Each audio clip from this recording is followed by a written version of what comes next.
Good evening, everyone. Good evening, everyone at home. Good evening, everyone here at the townhouse with us. I'm Scott McDermott, and welcome to the 2026 Medfield Candidate Forum. The forum we began last year as a collaboration of Medfield TV, the Medfield Insider, the Medfield Energy Committee, and my fledgling community encouragement organization, Medfield in Common. I want to thank Medfield TV for the forum sponsorship, but also for its offer to film a short video for all of the candidates for public office, whether in contested or uncontested races. These videos will be available before the election on Medfield TV's YouTube channel, and the videos are also available to the candidates if you want to use them as part of your campaign for this elected office. I'm going to make one comment. What we're witnessing tonight is democracy in action. And in order to have democracy in action work, we need volunteers from our town, our neighbors, to step up, and like these four candidates have stepped up tonight. So I want to thank them for that. It takes a level of commitment and courage to put yourself before the voters. I'm aware of that, and so I thank you for doing that. And the other half of democracy in action is the voters. So I extend myself to all of you here and to the people at home, encouraging you to get to the polls on March 30th and to go to the poll as informed and committed citizens. I'm going to, in a moment, the candidates for the school committee are going to introduce themselves, provide a brief profile. But again, thanks for being here. Diana Frischella, Will Horn, Mike McCabe, and Rosalie Weiss. So thank you very much, and we'll have a spirited hour here of conversation and dialogue. We'll begin with the introductions. We did the order of the introductions by lottery just before the meeting, and Will, why don't you start us off? You can do it seated. I'll stand up. Katie is going to watch time. We're going to try to keep this to about 90 seconds. Okay, I thought it was 60 seconds, so I think I'll be good. Good evening. My name is Will Horn, and I'm running for re-election onto the Medfield School Committee. You should elect me because I spend more time with kids than anyone else in this race. I work directly with students. I see how hard it is to grow up right now. I see the pressures, the challenges, the distractions, and the quiet struggles most adults never hear about. Today, as I stand here, 147 young people currently call me coach or teacher. Over the years, more than 1,000 have. My job is simple: build relationships strong enough that young people will let me push them to become their best selves. That's the perspective I have brought for the last 3 years, and I'll continue to bring to this committee. Real daily experience helping kids succeed. I am the person you want to oversee and collaborate with Medfield Public Schools, and I'm the person you want to sound the alarm bells when I need your help because there's something happening that will hurt our children's ability to be their best self. I'm asking for your vote on March 30th. Thank you. Thank you, Will. Diana? Yes, hello everyone.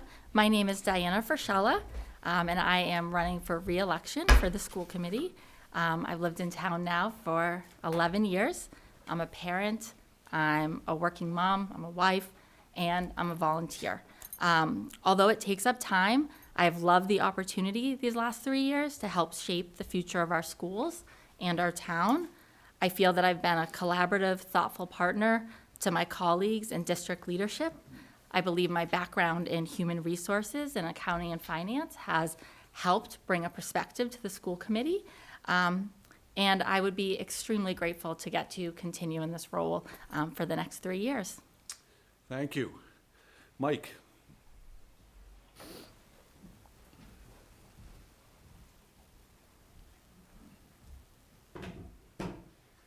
Good evening, and thank you to Medfield TV, to Katie Duval for having us, to Scott for moderating this debate, and thank you to the other candidates for coming out and providing this to the community. I think we have 4 candidates up here tonight who care tremendously about the schools, who care enough to put themselves out there in front of the entire town for yay or nay, and I think these contested elections hopefully are a positive thing for all of us. My name is Michael McCabe, and I'm running for one of the 2 seats available on the Medfield School Committee. I have been teaming up in this campaign with Rosalie Weiss, and we have aligned our campaigns and our goals, and I think some of the messages that you will hear from us tonight will sound similar, but that's, again, just because we have been trying to work together. And as to why I'm running and to what I care about, I'm the parent of 3 school-age children. I have Eliza at Blake, Danny at Dale, and James at Middle. They're my why, and they're why I get up in the morning. They're why I'm running for school committee as well. I want their school career, I want the resources available to them to be as robust, as best in class as we can possibly be, and I will endeavor to I will endeavor to convince the rest of the townsfolk that we need to provide the resources for our children. Thank you. Thank you. Rosalie?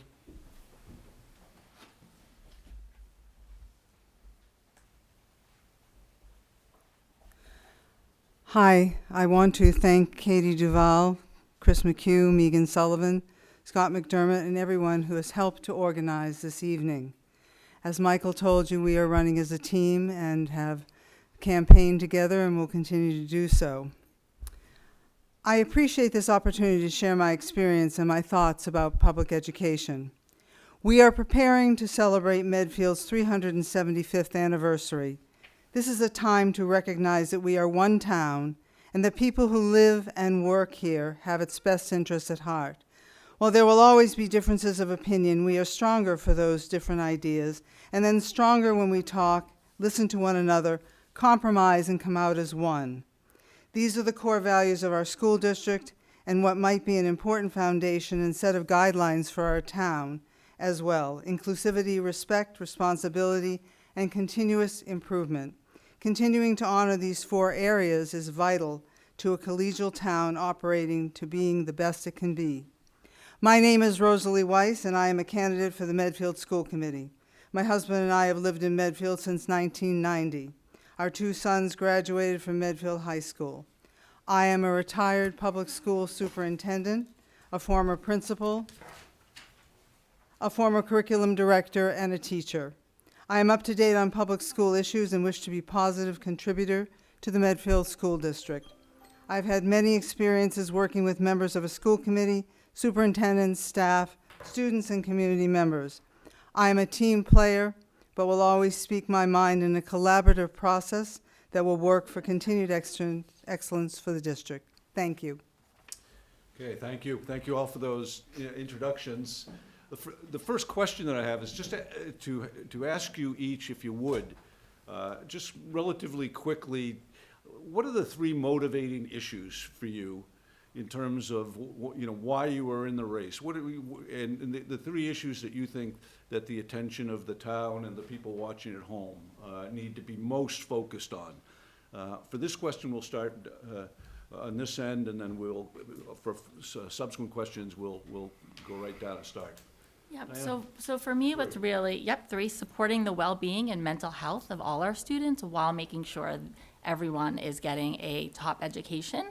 I want to ensure that we have sustainable budgeting that can get us to where we want to go over the next couple of years. And finally is supporting our teachers and staff and ensuring there's a really strong culture in the workplace for them, so we continue to retain them. Okay, we'll go this way. Will? Yeah, I mean, for me, it's really always just one issue with the kids, and their mental health is above all. As I mentioned, I work with them every day, and I think we don't understand how bad it is. So things I think we're up against are some of the biggest threats, I think, are the social media, and I'm on the social media task force trying to tackle that for our community. I think sleep is the new science coming out is the most important thing for our kids, and I help change the school start times. And then front of mind, and frankly probably why I'm sitting here going for another 3 years, is the budget constraints and me trying to emphasize how important our teachers are for that, and doing everything I can to help retain as many teachers as we can to help our kids. Okay, great. Michael? 3 things. One, making sure that Medfield continues to provide a best-in-class education to our children. Two, to help lead and navigate Medfield through the challenging budget cycles that we'll be facing not only this year, but in the years to come. We'll be looking at an operating budget override this year, and additional funding will be required for our new Dale Street School, along with other projects like roofs in the coming years. This will be difficult for the town, and we will need to be working through it together. And finally, three, to increase and enhance the communication that will be necessary to provide to support the two things I just mentioned, best-in-class education and the funding that our teachers and students deserve. I think it's important to have the best possible school district we can have. I think it's important to the children in this district. We owe them that responsibility to make sure they get the best education possible. We have difficult times ahead of us. We have budgetary issues. We have a school to either rehab or rebuild. Those two things are definitely important. One of the most important issues I think we need to work on is communication, to bridge the gap between what happens in administrative meetings and in school committee meetings, and to build those bridges with the community. Talking to the community, working with goals that are similar, compromise, and making sure that we are one as a town and that we speak with one voice when we do compromise. Thank you. A couple things that we came up, I think everybody mentioned it or touched on it a little bit. One of them is communication. So speak, if you would, and we'll start this time with you, Will, about what you think are the most effective ways for the school committee, as a group, school committee members, to be able to communicate to all of the constituencies, of the town. And what would you do to enhance communication or amplify communication, or to change it in any way? Yeah, this gets brought up a lot. I understand it's an issue. I think Parent Square does a nice job. It still needs improvements there. But this is something where I say, my doors are always open, and doing this job for 3 years with Michael and Jeff, I know their doors are always open. So I think we need to improve on communication, because I hear it a lot. But also, I hear about a lot of communication, on soccer fields or on social media, and not that many. I mean, I've got to sit down with some people who are in the audience. So I think we need to increase it, but also I think it's out there, and not that many people walk in to have a tough conversation with Nat or Jeff. So I want to name that too, just because I understand people in town, we need to communicate more, and anyone that wants to talk, I'm here, but I've been here for 3 years. I've had it maybe 7 or 8 people call me. So I understand that that's a feeling we hear in the town, and we hear that. But it's part of one of our district-wide goals. We're trying to be more efficient, because we all don't want 17 different emails for our kids, and we're working on those things.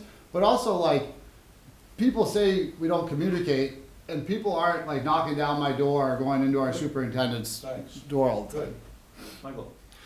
I think Will hits on a really important point, because there's 2 pieces to communication. There's communication and engagement. The school committee, gets together regularly, and as he said, we know they do have open doors. But still, people don't show up to the meetings, right? There is a lack of engagement that I think supersedes the lack of communication. But I did want to drill down onto a couple of things, right? When we talk about communication, there are existing channels, whether it's social media, whether it's email blasts, whether it's public meetings, or whether they're in-person forums. And I think all of these aspects of communication are in place, but I think they can be refined and they can be targeted, or in certain places they can be opened up to include more members of the community, so that everybody is hearing the same message from the same people, and hopefully that will drive engagement. But again, that's a long-term thing. We're going to need more and more engagement from parents and all of the other stakeholders in this town over the next couple of years. I agree about engagement. It's one thing to offer yourself for business hours, or to say, please come in and talk to me, but I think we have to go out to the public. So there are meet and greets. When I was a superintendent, I would have coffees in people's homes. I think it's difficult to get people to come into the school. Sometimes it's intimidating. So one of the things that works very well is to actually engage people in their own environment. If you have a person who will have a coffee and they invite other people, you can go out and they feel more comfortable. So I think meet and greets are a way to do it. So far I've been to the senior center. I think you have to engage people in the senior center. I've certainly been to the transfer station where you wave and say hi to everybody who's from Medfield. But it's not enough to just say, I'm here, please come to me. I think we have to go to the public. And I think between the two of us, we feel that the engagement portion of this is the most valuable. And, oh, Yeah, okay. yeah. So for me, I feel like I think about, I guess, communications, community engagement in like two different sort of spheres, right? We have the communication that's coming from the schools to parents and caregivers, and that's specific to like stuff that's happening in the school day to day. You know, we have an early release day, and I think we've accomplished that in a better way by having Parents Square. And not only does that eliminate the number of emails that parents are getting with their kids in like 5 different schools, but it also isn't available in over 30 languages. So we're able to reach parents and caregivers in their native language, which I think is important, and prior to that, we were not able to. And then I do think there is a piece about how do we communicate better to the community, and that's especially around things about budget and, you know, especially around the schools. And I do think that we, you know, have work to do there. And I think, you know, sitting in this role over the last 3 years, I have heard that, and I think that we have to do better. And I don't know what the answer is, but I definitely, you know, we do the superintendent advisories for parents and caregivers, but I have been asking, like, why can't we do that same thing, you know, once a quarter or once a month at potentially the senior center, and it's open for everyone? Because, you know, it's the same information should be able to be shared, should people be wanting it. So I definitely think we need to put ourselves out there more, but I would also echo Will and Mike, you said it, like, you know, a lot of people's doors are open, and, you know, for 3 years, I get very few emails to my school committee email asking me any questions.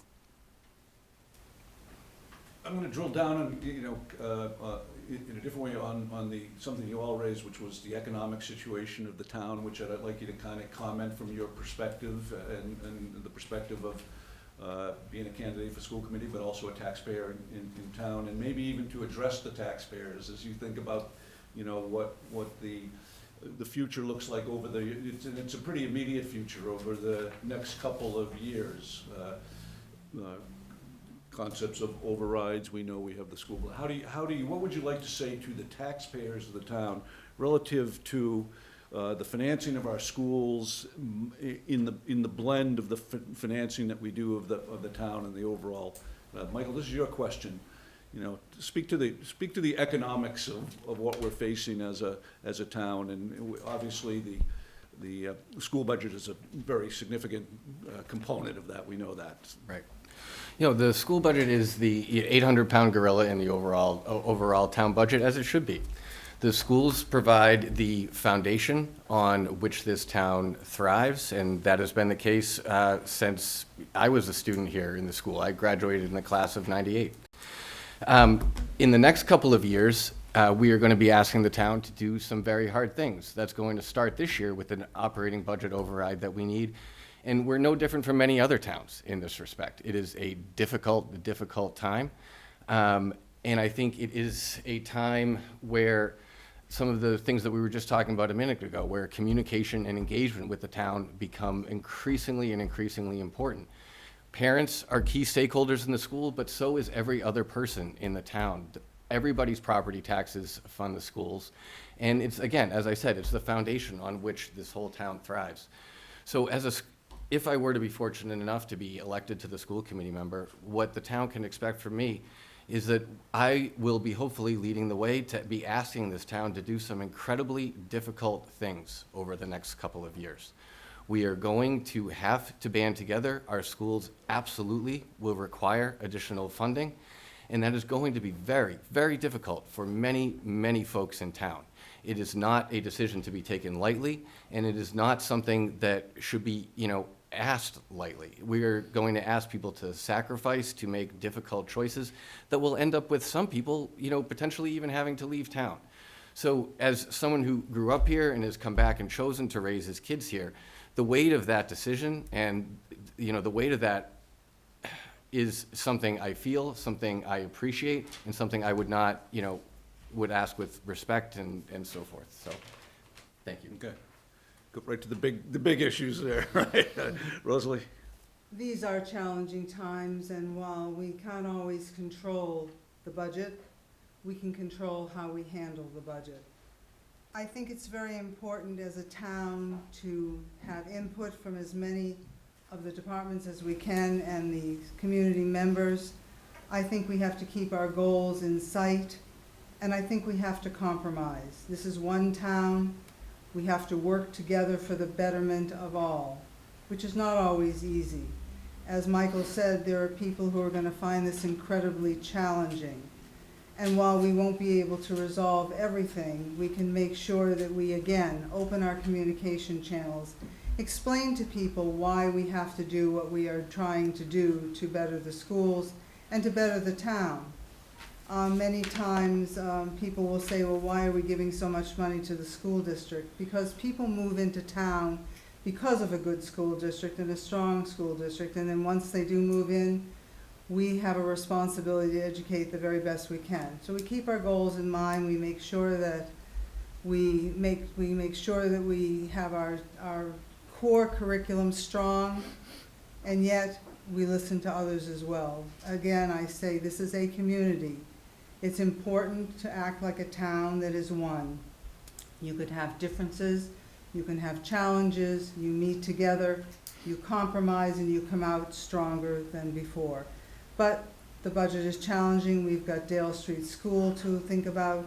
We've got curriculum issues to think about. And 85% of our budget goes to salaries. But we have wonderful teachers. We want to try to retain them as much as we can. As one of the first graduates of the Academy, the Citizens Academy, I had an opportunity to go to many, many departments in town. And boy, I came away from it saying, I feel really good in terms of who is running this town, and we all have its best interests at heart. Thank you. Diana? Okay. So I think we are in a challenging time, like everyone's said. I think it's very important to realize that, you know, it's not just parents with kids who are paying for the schools, it's everyone in town. And that's why I think we really need to be thoughtful about what the school budget is this year and going forward. If, you know, money grew on trees, I would love to have supported a 5% budget for the schools, but I want to be as fiscally responsible as possible while still providing services, right? I want to see strong academics, but I think in any budget that's the size of what our school budget is, it's always important to have to take a step back and think about where potentially you could change things, and maybe we could cut a few electives at the high school if we had to, or, you know, there's different ways to make sure that we're not asking the taxpayers too much. Because I really was hoping, and if anyone watched any of the other meetings, like, I would have loved not to have an override. And, you know, my questions to the warrant committee is like, is there any way that we could avoid an override? Because we are going to be asking everyone in this town to pay for a new school, which we desperately need. So if we are going to do an override, I'm really trying to get it to be as, you know, fiscally responsible as possible. And the other thing that I think is important and that we continue to do is work with our state representatives on what we're getting back from the state or federal government. So these are things like circuit breaker and Chapter 70 funding. And if we can, you know, get potentially more than a 70% or, you know, from the state, that could also potentially help us. And then I think another thing is how we continue to look at healthcare costs across all town employees and how we work and think about which, you know, healthcare cost provider we might have to help lower some costs. Because really what's important to me is that everyone in town can, you know, afford to stay here while still being able to support our schools and the budget. Thank you. Will? Oh, yeah, I mean, we know how hard a time it is today. There's an article in the Globe, and I think it was titled "Something is Structurally Wrong," right? Like, we need more money, so anything we get from the state is good. It was awesome the reps came to our last meeting. But to the people in town, and especially like the 8 of you sitting here, I wrote something that I'm going to read, and it's mostly an apology. But to those watching tonight who built this town, who invested decades of work, sacrifice, and care into Medfield, I owe you an apology. Like many in my generation, I once said things like home values have doubled, people can afford more. And I'm really sorry for that. I had a conversation with a gentleman in town older than me about 3 months ago, and he was explaining to me how hard it is to come up with extra monthly money. You know, those of you that are here, I'm sure you heard when I said it's just a couple dinners out, and I'm talking to that part of the town. But to the people that built this town and made the school so great, I'm truly sorry for being so cavalier about it, right? We're just coming from different places, right? So I should have stuck to the script, but I just want to say to the voters listening there that made this town, created the great schools, like, I do apologize for me saying it was just a couple dinners out. To me, that's what it is. To other people here, that's not what it is. But I do want to say that times are so challenging everywhere. I'm still asking for the override. I'm still asking for everything because it's our kids, right? It was your kids now. Maybe it's your grandkids. It's my kids now. The schools are why we moved here. So I want to name that I spoke out of turn, and all of you that made the school so great and why we're here. I apologize, and I hope if I get elected again, I can learn more about your experience in town. But I am still going to continue to ask for everything because it's our kids and it's why we're here. So the override, the school, all of it, I'm going to continue to ask. But I want you to know that I understand better what I'm asking for and how hard it might be. Okay, thank you all for that. We're going to circle around to, the economics of all this is kind of woven into a lot of the topics. But before I do that, I'm going to kind of take it up a notch and just talk maybe a little bit of philosophy of the ingredients of great public education. Like, if you could just speak to each of you just in 2 minutes, what are the ingredients that, and I believe, I had 30+ years of Medfield education from my kids, that, great schools is an appropriate way to try to refer to what we do with public education here in Medfield. So I appreciate you referencing great there, Will. Rosalie, if you would start and just talk about, what are the components, what are the elements, the ingredients that we need to combine together in this town to have great public education? Well, we need to have a lot of support. We need to have community support. We need to have children who are ready to learn. We need to have a strong staff. We need to have teachers who are enthusiastic and committed. We need to have administration that's committed as well. We need to have the whole town behind us. Again, we're part of a town. We need to have that ingredient. We need to have a strong curriculum. I feel as if we need a stronger civics program because we need to understand politics. We need to understand what's going on in our country. I'm a costume guide on the Freedom Trail, and I'm always amazed by the number of people who do not know how the country functions. And I think it's very important in the public schools to teach people critical and creative thinking. It's not enough to teach facts. We need to do the critical and creative thinking. How do people solve problems? How do they come to compromise? How do they understand issues as they come about? So we need teachers who are committed. We need to make sure they have the resources they need to teach the children. We need to have strong school committee members, and we need to have people who understand the importance of critical and creative thinking and making decisions. Thank you, Diana. I'm a strong supporter, obviously, of public education, or I wouldn't be in this role or be running again. I'm a product of public education and extremely grateful for that opportunity, and I also went to a public university. Without the schooling I was able to get, I don't think I would have had the same opportunities.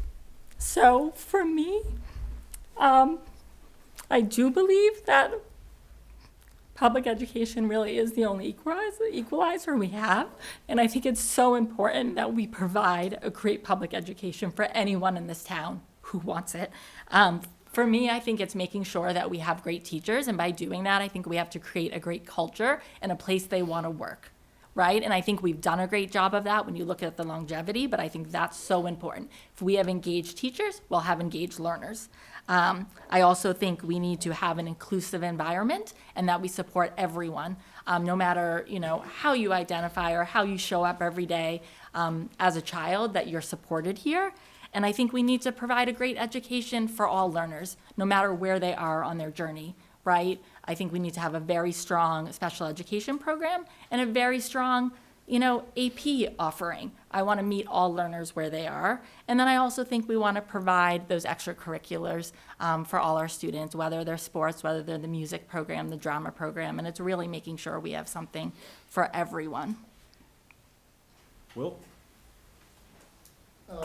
Yeah, so what makes a small school for me, a strong school for me, is community engagement. I'm gonna steal Mike's word from when I was stumbling over the communication thing, but engagement's a better word for that.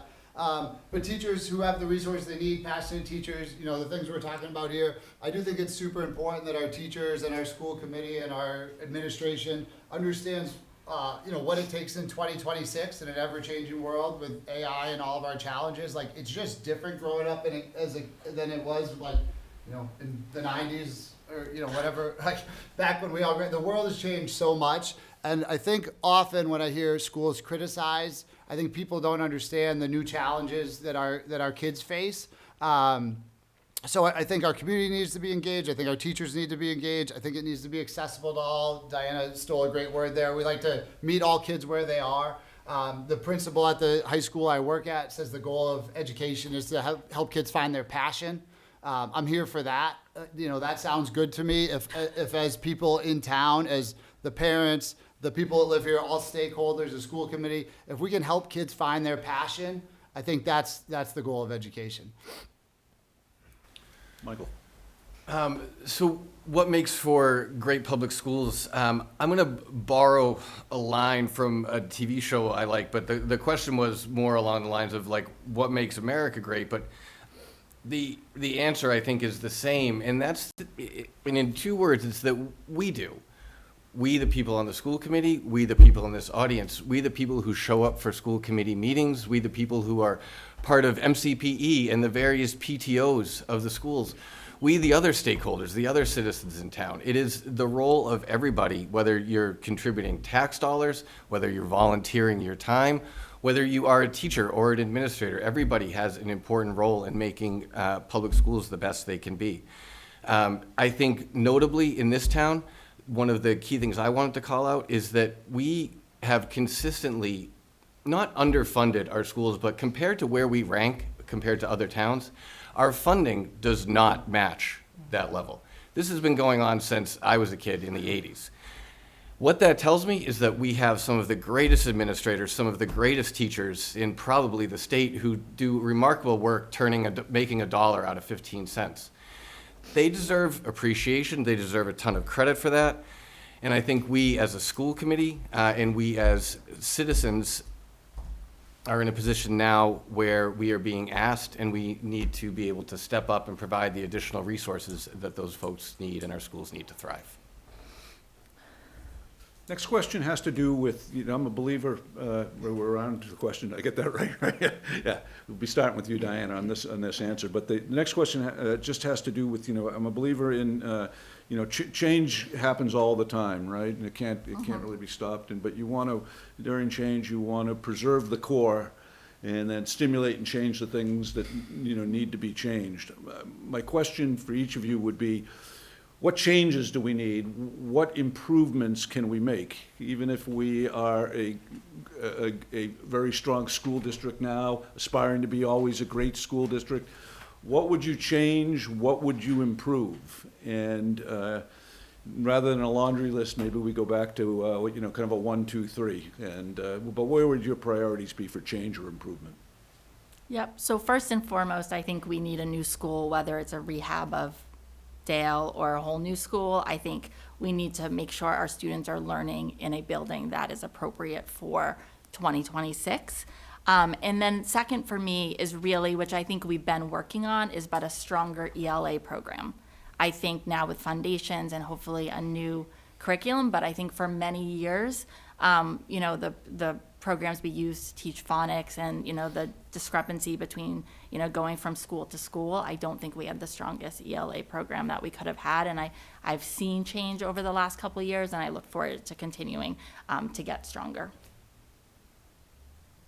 So we're just running down. Yes, please, again, yep, thanks. Yeah, so for me, I made a joke at work years ago about how similar our school currently looks to like the first schoolhouse ever founded in Massachusetts. And my friend was like, "Oh no, we put them in groups now." So for me, it's a lot of the soft skills and seeing how as early as possible we can teach kids how to think, collaborate, have that civil discourse that I think is missing in a lot of places in our country right now.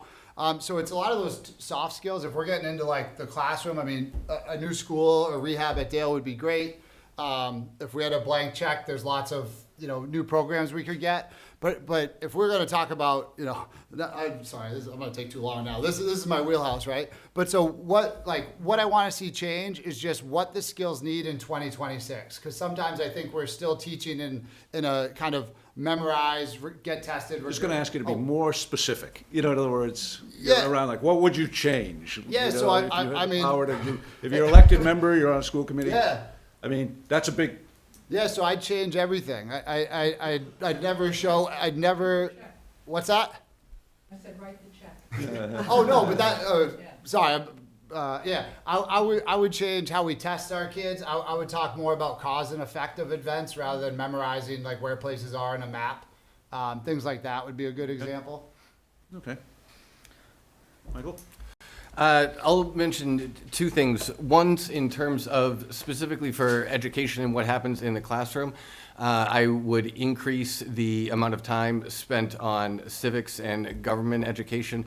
I think that is a particular area that, for a lot of reasons, including the amount of time that, gets spent on teaching kids and preparing them for testing, something that has gotten lost over the past, 20 to 30 years. And I think, as some of our other folks have alluded to, that has trickled out and emerged in the civil discourse or lack thereof that we see. Second, just on a specific item, but more of a macro view, I would like to have a long-term plan for the replacement, rehab, upgrade, or whatever you want to call it, of schools. Dale is on the immediate horizon. Wheelock was built in the 1960s. That is going to be next.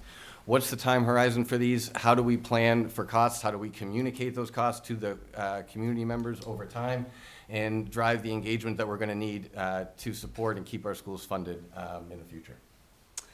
I went to the senior center, and a lot of people who were there said, "Why can't we get back to basics?"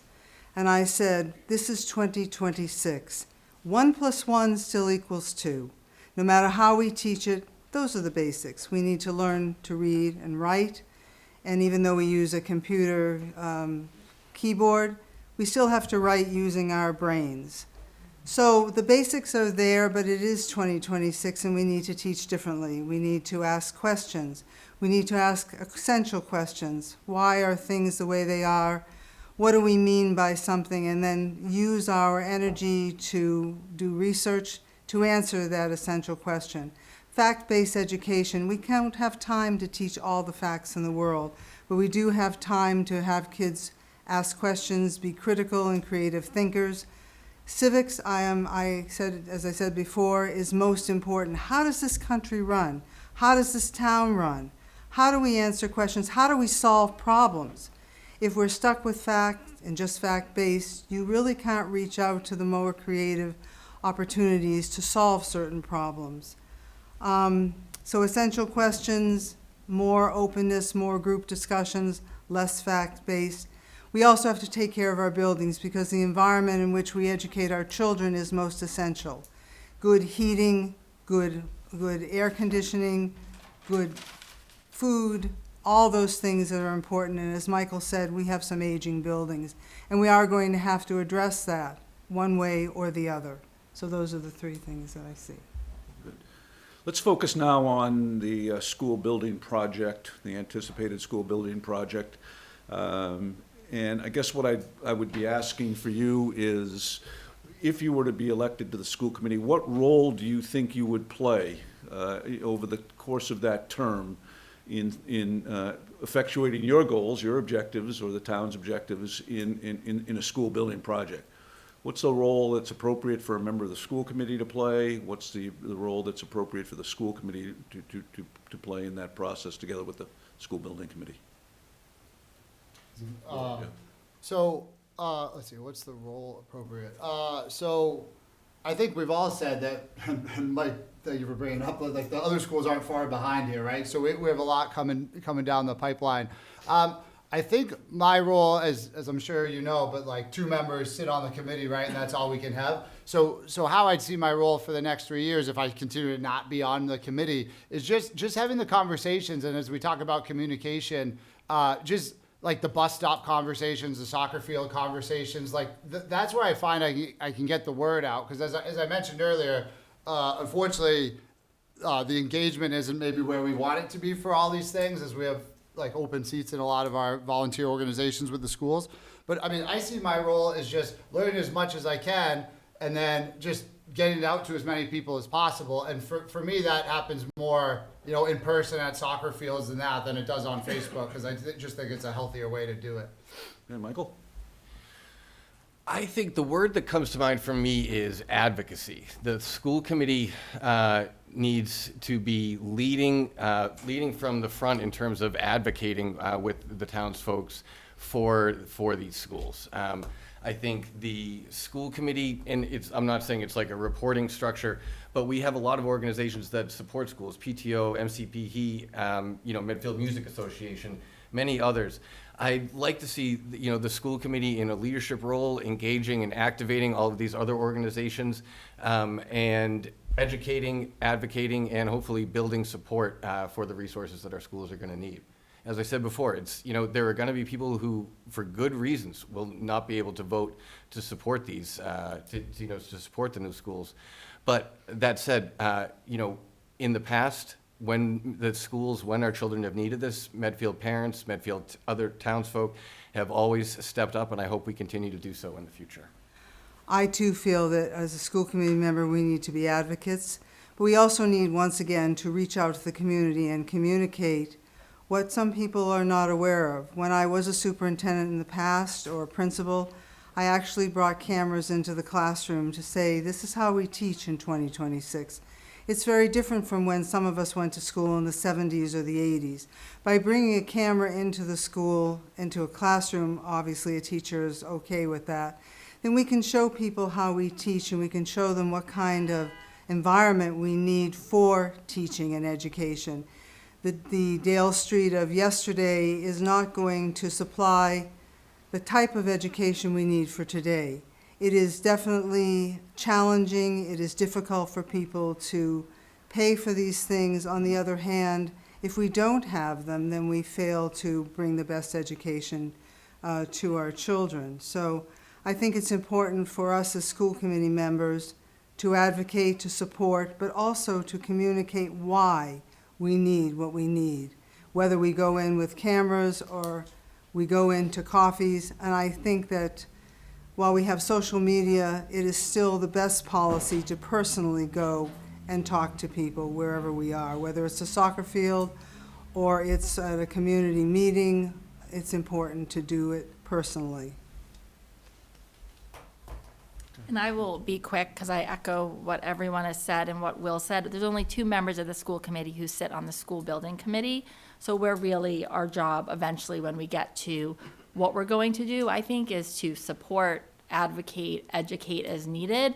I'm in the place as a current school committee member, and if I am reelected, I trust the people that whose hands this is in. They're spending hours on this school building committee. So I'm considering them the experts. So whenever they come back and say, this is the final proposal for the town, I will be 100% supportive, and then it's just helping educate, advocate, and really make people understand why we potentially need this new school, so.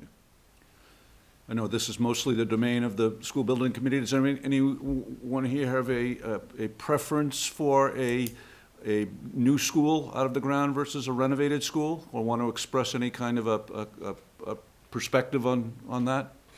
Well, I spent 2 times as a superintendent on with the MSBA, so I'm very much aware of how that works. And in both cases, we talked about renovation versus building a new school.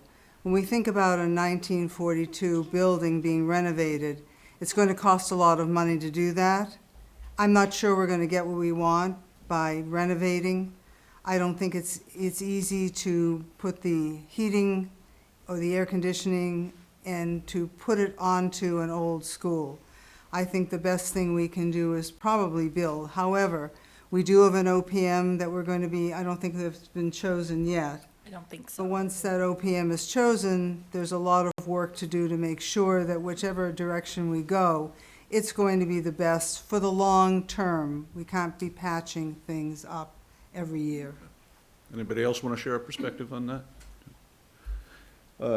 I want to talk about technology for a second. So first technology question has to do with an issue that I didn't have to address with my kids, were phones in the schools, in the classrooms. Might go to the area that you were talking about as more challenging than it was in some ways for a generation in the past. I think the question begins with you, Michael, this time. What's your view on phones, devices with students in the schools? I would be more than happy to see them all out of the school. Full stop. Rosalie? I think there have already been state guidelines that have come down that have suggested that phones can be used in certain grade levels with teacher and principal permission for academic uses. So right now, I believe that students put their phones in bins, and if the teachers want to use them for educational purposes, they do. But I also think we've addressed the issue of AI very nicely. I was able to print off the guidelines for artificial intelligence, and I think that's going to be with us. What the issue will be is, how do we control it? How do we use it wisely? How do we use it for good educational purposes? Right, there's technology and there's the phones. I think it's very important that we're teaching our students how to use AI responsibly, how to use technology responsibly, because they're going to need these skills like when they get out into the real world. So if we take all technology away, I think we're actually doing a disservice, but I think it needs to be done in a responsible way. And then in the terms of phones, I think we've have a policy now at the high school where phones get put away during class. And what I would hope is that we can continue that in the middle school at some point. Right now, they are supposed to be kept away, but I really am happy about what's happening at the high school where they get put sort of on the back of the door. And I think we do need to think about that for middle school as well, so that they really don't have that phone distraction during teaching time. Is that something you would lead, that as a member of the school committee, that effort to do? And it's been talked about, it's been brought up, and I brought it up. We brought it up many times through some of the social media stuff. So the middle school is getting there. The high school is complete with the phones not there during the classroom day. Will, thoughts? So I agree with Mike. I'd support full stop, bell to bell, no phones in the middle school or high school. I appreciate what Diana's saying about they need to learn technology, but working with kids every day, I mean, they're addicted, right? So then we're talking about something a little different than like learning how to live with it. So I'd actually be in support of full stop, no phones allowed, or the yonder patches, whatever it is. There's different ways to go about it. I agree with what Rosalie said about the AI. I thought our presentation and policy was so good. I actually sent it to my principal at the high school I work at. And we didn't touch on, but is it a different question to talk about like how screens are used in the... Well, Because you said the two question parts, was and so actually going to be, almost like- the first part was going Yeah. to be about the phones and Sure, their use so in the we could school. stay And there. so that, no, but the second question that everybody touched on a little bit, and we can start right with you, Will, would be Okay. about the use of technology, of which I was going to include AI, in teaching, and how do we promote that, and, where do we go with it, and what are the boundaries? Okay, yeah, so I didn't want to step because Yeah. Mike didn't get a chance to talk about that. I know which way, but that when Rosalie opened the door to AI, I think our policy is great. I think the red, yellow, green light, I think explain it to the kids. I think it's awesome. In terms of like actually screen time and kids' eyes on computers, I think as much as we can limit it, it's great, but also it's a great tool for differentiation, right? If you have 24 kids in front of you, the computer can get them to the problems that push them what they need. So as someone that works in a school every day, that one I still kind of go back and forth on. I'd love to limit our kids' eyes on screens, but my biggest fear is in the scrolling and the social media. So I think there is a place in schools for computers because they help us a lot differentiate and then help kids get ready for life, a 2026 education where obviously their jobs and things will be on screens a little bit. Using it for research, there is definitely a good need for that. I think you have to control it. I think there are guidelines, and as you said, I thought this was an excellent document that you put up. But there's a lot of research that can be done well with computers, with phones, as long as it's monitored properly. I think that's the way to go. If you ignore it, if you say it doesn't exist and you don't allow it, I think you're missing the opportunity to use it for good. Michael, did we Yeah, skip? so I can jump in a little bit too. I think spoke on the phones. I think I sort of am on the same page as Will. I don't think they're a really a value add tool, during the school day. I have a daughter in the middle school who, as a sixth grader, was issued a Chromebook for the first time. I see how she uses that, and I think it's great. I think it is to me, and the way she looks at it as the way I looked at, my 3-ring binder, back in the 90s. It is part of the way she does work. It is where her homework is. That is the world, we live in. I, spent most of my career as a consultant carrying a laptop on my shoulder. That is the world we live in. So I think there is, I think a bit of a distinction between tools, like a phone that can be primarily social versus how the school, which I think very effectively uses laptops. AI is definitely the newest, biggest, and likely significant game changer. I thought the guidelines were really well thought out as well. My kids came home talking about the red, yellow, and green lights as well. I thought that was impactful, and I thought it made sense to the kids, and it also made sense to me, which tells you it should be largely idiot-proof. I think the cool thing about some of these new technologies is the opportunity to not only learn technology, but engage the kids in other ways as well. Like when we talk about AI and the potential for abuse, there's an opportunity to talk about ethics and cheating and not doing that and using technology appropriately. So those are the types of, I think, discussions that I'd like to, see happen, and I would like our kids and parents and teachers to be having. Sometimes, when I talk to folks in town, it sounds like the answers coming from elected school committee members are, we need to spend more. I'm not saying that. I'm just saying, this idea that, and we have budget constraints, we have a school building project coming, we have other economic pressures on the town budgets, and, we live in a town where part of the fact of life is that, 76% or more of our economics, our revenue comes from either our tax base or local fees and so forth. What do you say to somebody that says that sounds like what they hear, is that the answer is only spend more? And I can't remember whose turn it is to pick up. I think, Rosalie, your turn to start, yeah. I think people should realize that our cost per student is about $20,857, where the state average is $23,000. We've always done more with less. Maybe it's time to realize that and go for more.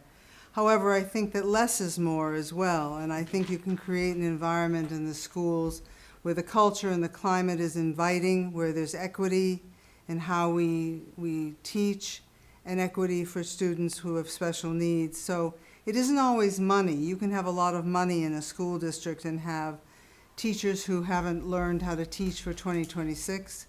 You can have a situation where there's old school thinking, and you can also have a situation where you're not spending more and more and more, you're getting better and better and better. You're going horizontal rather than vertical in terms of what you are trying to accomplish.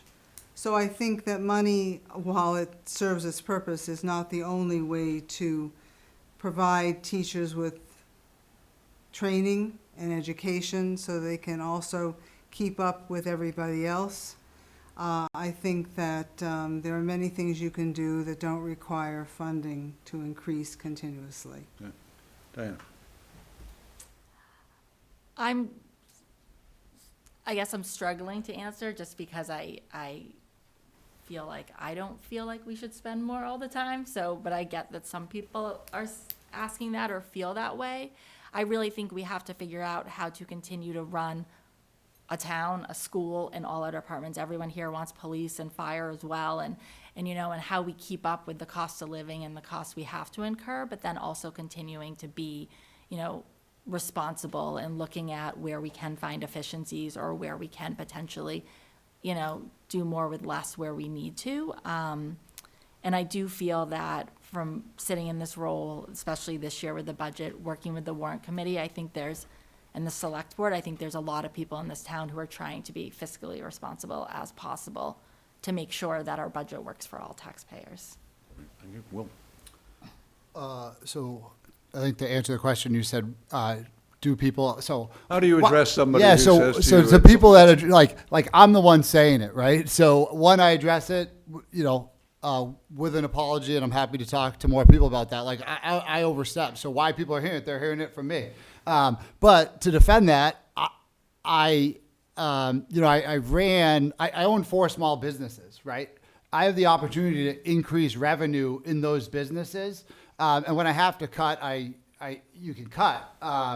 And I want to be on the school committee because if our town decides not to go with the override, I work with kids every day and I understand, like, if we have to make cuts, where can we? But I'm still asking for more money because it would be better for our kids to have teachers and resources and those things. So, sorry, again, like the exact part of the question, like, if people are hearing that, I'm saying it. Like, let me be very clear. I'm going to ask for all the money I can. And if I don't get it, I still want to be the person in the seat because I work on the ground every day in a school and I will do the best I can for our kids. But with more money, our teachers can do more for our kids. Okay. Michael? Yeah, I think this is a tricky question because I think that perception is valid. The perception that the, school is a sponge that just seems to want more and more and more. Like, that perception is out there. Like, I hear it, I see it, and I think pinning down, although, obviously Will is owning what he has to say, it's not like all of this comes from Will or from any one person, but it is 100% true that is the perception, that's out there, and there's no smoke without a fire, as they say. I think the problem for me comes with when these discussions become, you say you don't support the schools, so you're a bad guy. I support the schools, ergo I am on, the moral high ground, and, shame on you for not doing it. I think the way we talk about these things, the way that the school committee asks for these things, can be different in tone, if not in substance. I think what you're hearing largely here is that all of us up here, support in some different shapes or forms, continuing to increase funding for the schools. But how you ask absolutely matters. Who you ask and the forums you ask matter. The humility and grace that you ask with, again, matters. And I think all of those things need to be taken into account because we are, again, going to be needing to work together to dig ourselves out of a rather deep hole. And it's not going to be done one person at a time. One of our sponsors is the Medfield Energy Committee, and I guess the question I would ask around energy has to do with sustainability, will be a question around the school building and net zero. I think we're starting, where are we going this time? Back to Will to start. Any thoughts on the impact of energy usage, the ability to be able to manage that and to control that in the future? Does anything that you see from the perspective of the school committee that has some superintendents over buildings and other things that relate to our efforts to be able to meet we established, the town did, net zero 2050, I think, energy goals. Thoughts on that? Yeah, I mean, honestly, I don't have a ton on this one. I think we want to, as we build new schools, if we name that, or work with the existing schools, we talked about getting solar panels, on the school currently a couple of months ago. But like, I'm all for that, but I'm not an expert in this. So this is like kind of a funny one. I thought about it a little bit because I saw they were one of the sponsors, but like, I want to do everything we can to help our environment, but I have to trust the people that know what they're doing, and I will support them. So it goes kind of back to what some people have mentioned here, but like the advocacy piece, I support all of it. I hope our school is net zero when we, I hope all our, I support good things for our environment. I'm just not an expert in the field. So I'll support anything that pushes us to that goal of 2050 being net zero, but it's just not something where I can go down too deep in a bunch of roads. Okay. Michael, if you wanted to speak to that sponsor of ours. Yeah, absolutely. Yeah. I think I think sustainability is, a very, important aspect. I know it gets factored into building codes these days, and I know it's a big part of new public construction as well.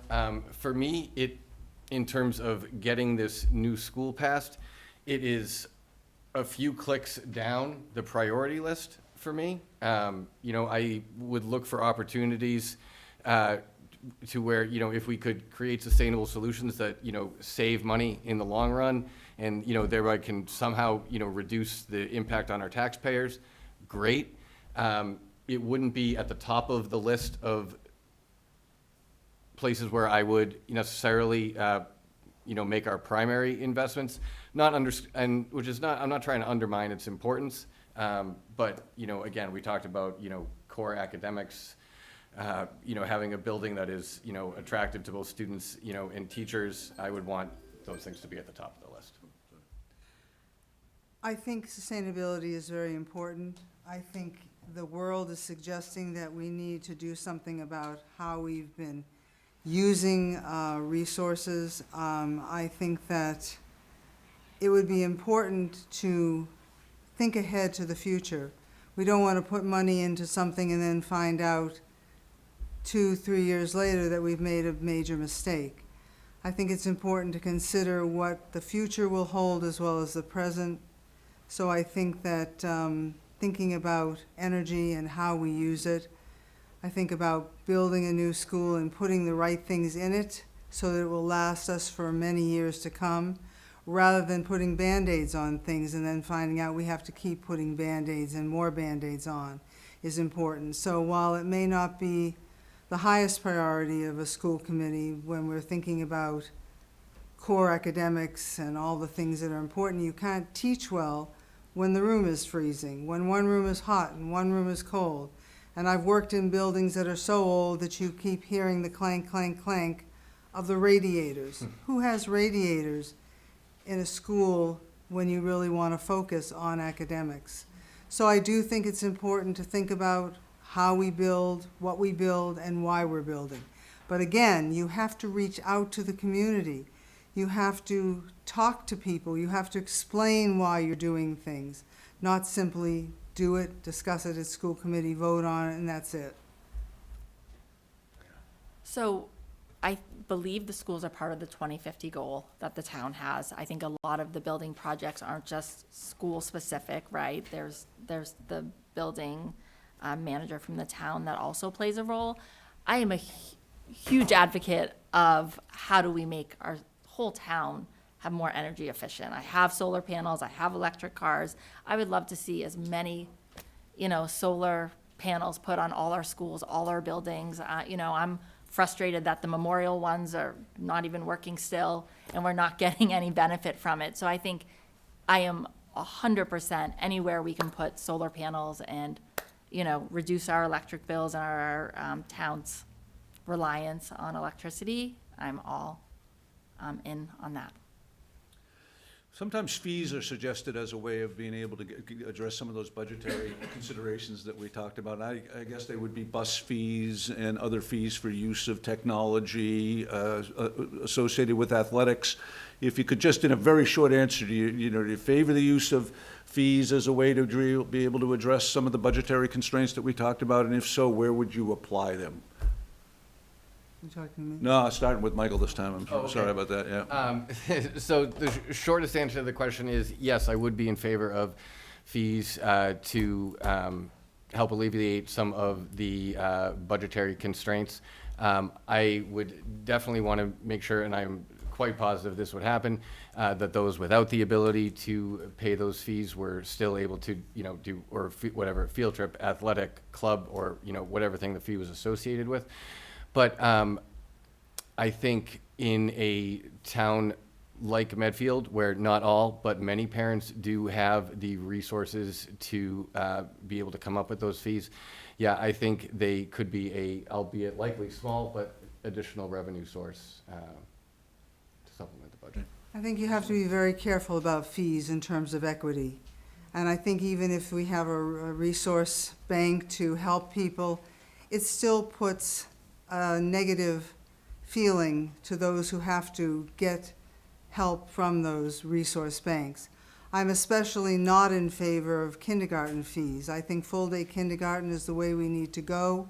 I think charging fees for something like full day and half-day being free means that full-day kindergarten isn't really that important.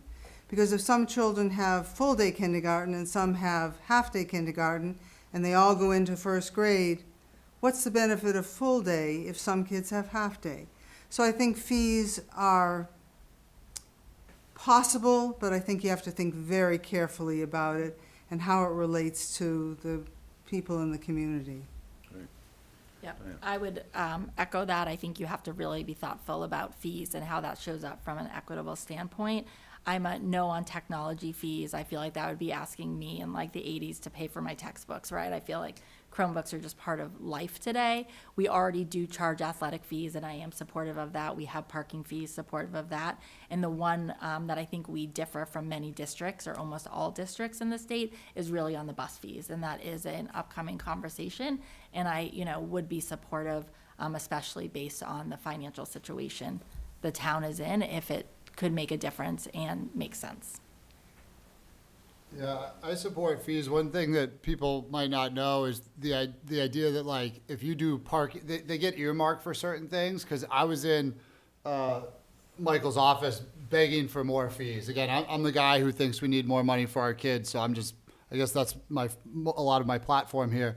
But it also, fees are a way for the people that use the school to pay for the school, right? Like, as we're talking about the different stakeholders in town and how I made a mistake in how cavalier I was talking about, increasing taxes and skip a couple dinners. But fees are that thing, right? Fees are the way where those of us that have people in the school can pay a little more, and the people that live in this great town and built the schools don't have to. So I'm all here. I'm here for fees.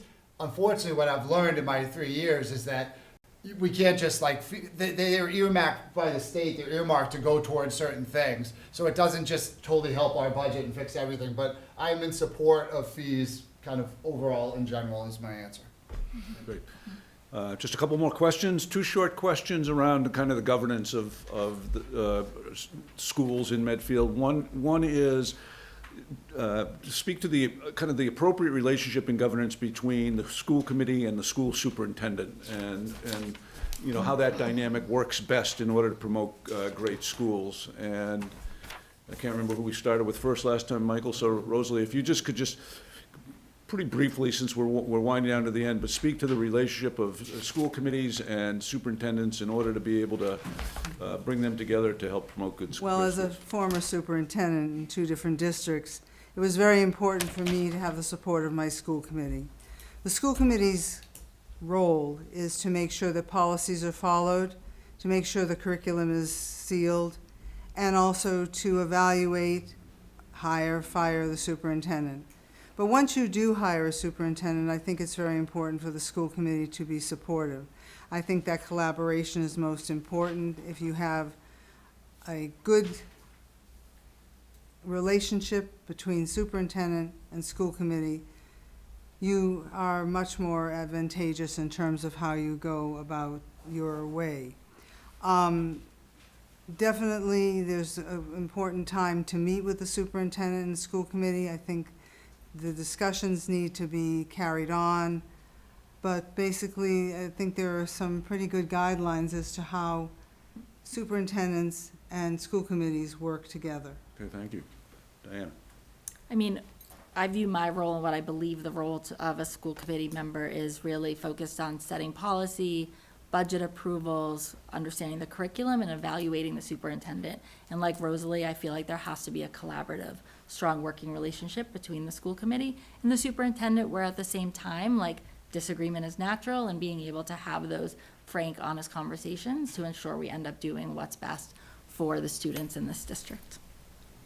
Yeah, I mean, I agree. I think the role is oversight and collaboration. So if there's anything that I have questions about, I'm happy to go talk to the superintendent and try and get that clarified or see why he's doing it. A big thing for me, again, we all know how tight finances are, is just data-driven decision-making. I think we do a nice job with that. In my 3 years here, I see presentations that lead to changes. I see when we have problems, I see a sample of data collected, and I see us try to make changes there. So when I say oversight, to me that means like informed decision making, and me making sure that like data is driving our decision, not just what the superintendent wants to happen. I think I share many of the things many of the thoughts that I've just heard, but I think I would just want to maybe drill down and be specific on one point, which around oversight and governance. I look at the school committee as, similar to like the board of directors for, a major corporation who are providing oversight, supervision to the CEO who is running day to day. And what I just want to point out is that there's a hierarchy there. There should be collaboration, but it's not a peer-to-peer relationship necessarily between the superintendent and the school committee. The superintendent works for the school committee. The school committee are responsible to the people in the town. And I think that needs to be clear, because the school committee needs to be responsible for setting the vision, for holding the values of the schools and of the towns. And then they need to work with the superintendent to articulate those goals, and then have the administration and the teachers go and execute on them. That's great. Just final question has to do with getting elected. So, you each now have a couple of weeks, in a contested campaign. We live in our town. We don't have a huge tradition of riotous, election kinds of situations. But, you have different points of view. You would like to each get elected. You wouldn't be here for that. And the other part of the reason I asked the question is because in other things that we do that relate to the schools, it comes down to votes at a town meeting. At the end of the day, I sat over votes that were required a 2/3 vote or a simple majority, and that's what it comes down to. And sometimes that simple or practical politics is kind of left out of the equation. So my last question to each of you is, how do you think about either campaigning for this office? What are you going to be doing over the next couple of weeks? What do you want to say to people who are our voters out there, to encourage them to come out and to vote for you? And how do you think about that engagement, the level of practical politics to go out and get votes in town for your candidacy and for things that you would believe in? And I think, Rosalie, it's yours first. Oh, okay. I think it's very important for me to reach out to the community. I think it's very important for me to reach out to the different transfer station where I park myself and hold my signs. I think it's important to go to Shaw's. I think it's important to speak at different meetings such as the Lions Club. I've been going to the senior center, and I expect to go there every Friday because they have coffee. And when they have coffee and donuts, that's the best way to talk with them. But it's engagement. It's finding out what they think and what they want and what they hope for. If I stand and I don't know what they want and I'm not interested in what they have to say, then I shouldn't be running. The main thing is to head out to the community, to engage as many different populations within the community as I possibly can. I also have a TV show called Medfield Musings, where I interview people who are leaders in town, whether they're paid or volunteer. And that way, I'm hoping to help voters understand how the town works, because school committee is part of the town, and I want to make sure that we represent our place in town, but we are not the whole. We are part of the whole, and this town runs better when we all work together. So I'm out there talking to different groups of people as many days as possible. Listening is also more important than my talking. The more I listen, the more I understand about what people need and what they want. And even though there are some challenging decisions, and I certainly cannot always control the budget, I can at least explain my viewpoint and hope that I'm reaching as many people as possible. Diana, how do you think about the next couple of weeks and then also engaging with voters in town? Yeah, I mean, it's like 3 or 4 weeks. My ask is as many people as possible come out to vote. We get low voter turnout in, typically in town elections. So, loving, the process that people get to pick, like, please come and vote. Like, I think all four of us up here have unique things to offer to school committee, and, you know, and I think it's important that people come out and vote for which one of us they think should be on the committee. For me, it's similar, listening to what people have to say, putting my name out there, you know, talking to as many people as possible, and also, you know, relying on, you know, being an incumbent in the work that the school committee has done over the past 3 years, and hoping that people may want to see more of that. Will? Yeah, for me, again, where I started this is, I know the kids in our schools better than any other candidate. I spend the most time with them. Like I said, almost 150 kids right now call me teacher or coach, and I'm very proud of that. I think I'm connected to them. I think where I lack is I have to connect to the people in town I don't know. You know, I'm just going to keep stealing from Mike tonight, but you know, I had an apology written here to the people that I haven't connected with. And Mike mentioned humility and grace, right? And how we ask for money matters, because I think we all share, you know, more than we have different.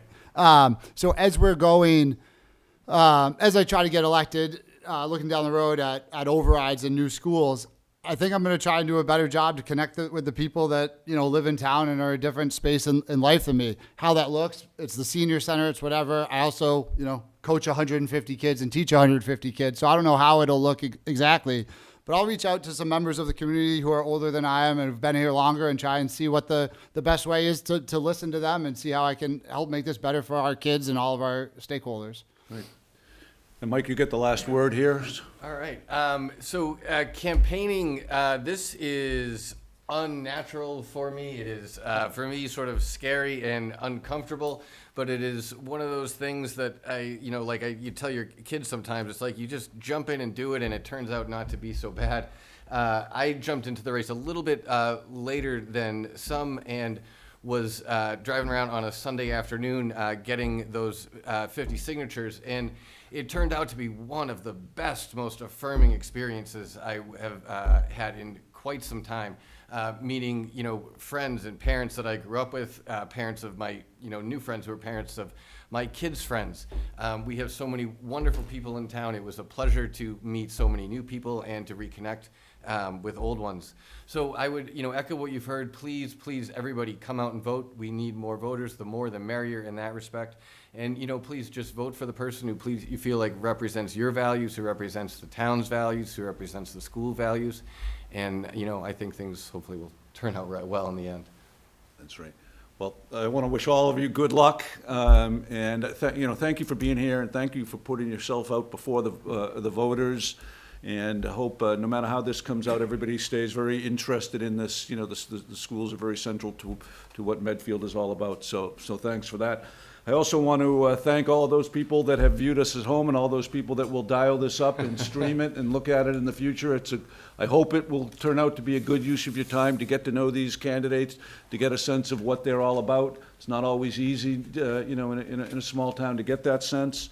I want to make sure that I thank our sponsors, Medfield Insider, the Medfield Environment Action Committee. I thought it was the Medfield Energy Committee, but I'm told that we are actually sponsored by the Medfield Environment Action Committee, and particularly to Medfield TV, you know, who is the word that we heard over and over. Engagement is always trying to promote engagement in a variety of different ways, and more in the future. So pay attention to that. Thanks, everybody. Do we have closing remarks? I hadn't actually anticipated closing remarks, but I will say, if anybody feels compelled, take 15 seconds to make a final comment. I'm fine with that.